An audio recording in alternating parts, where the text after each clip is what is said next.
reviews today, I like to talk about the Charge 5 Wi-Fi edition. And also I have the Boombox 3 Wi-Fi edition, but I will make two videos because I like to talk about each separate. So with the Charge 5 they did do a few design changes. For example, the passive radiators, they have this Wi-Fi indication now, also look pretty cool, a nice metal. And also here on the rear you have like still two ports, but there is a new indication here with Wi-Fi on top. And especially the button layout is a little bit different. You have a button that's really for Wi-Fi connections, but also resetting, reconnecting, and so on. And also here in the middle indication for Bluetooth or Wi-Fi or other connection or things. So yeah, a lot of functionalities. And especially with the application, the JBL One app, which you do need to even power this on, because Bluetooth will even not work without the app. There's a few things I like about it. For example, you can like add Tidal to it. So then you have like Tidal or other applications. And especially the quality of Tidal is a lot better on Wi-Fi than on Bluetooth. Really great. Equalizer, also great. Also works very well. Very fine tuning, 3 bands still, but at least you can do a little bit more of an adjustment on those.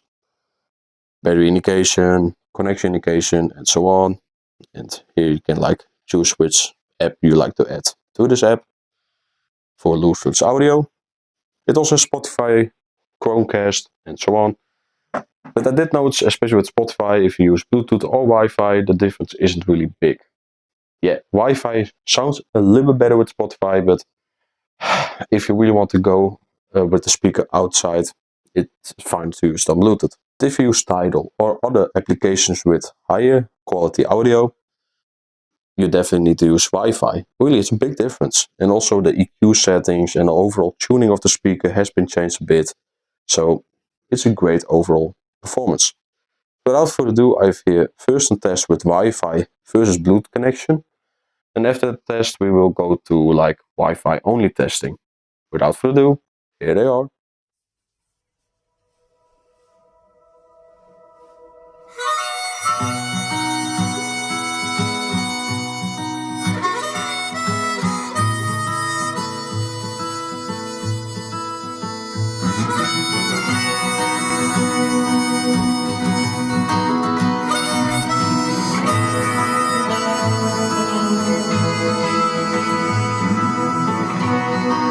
Are you coming home soon?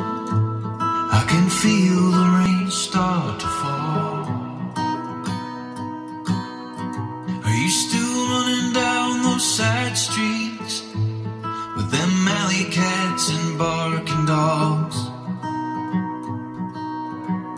You feel the fear of losing everything, like walking round with broken glass in the dark. Try to bury all those memories. You light the match and watch the whole world burn. And I saw the distance as the weight of the world came. I'll just say it a couple times.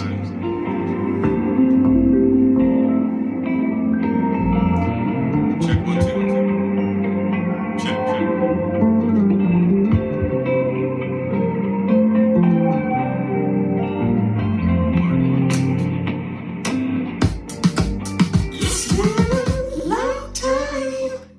Long time since you let me go.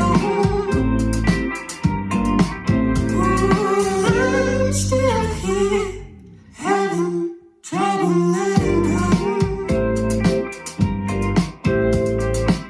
Days to the weeks and weeks to the months, months to the years, and still keep the tears running down my face.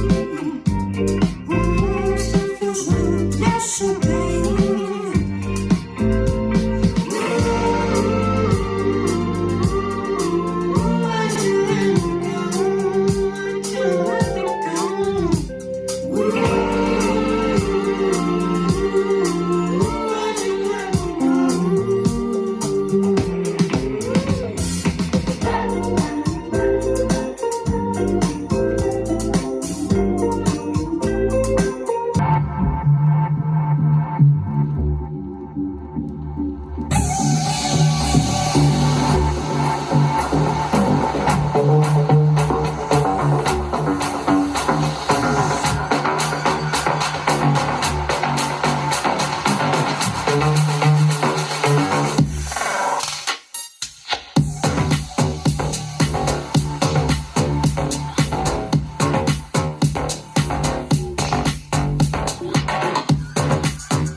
as mentioned before the audio sampling, it's not a bad speaker, really.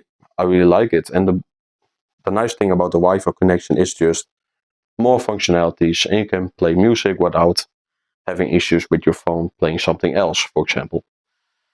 But I do think that JBL has done the price a little bit too high. I think it should be maybe $50 higher than the normal version, but not 100 or sometimes even 150 depending on where you live.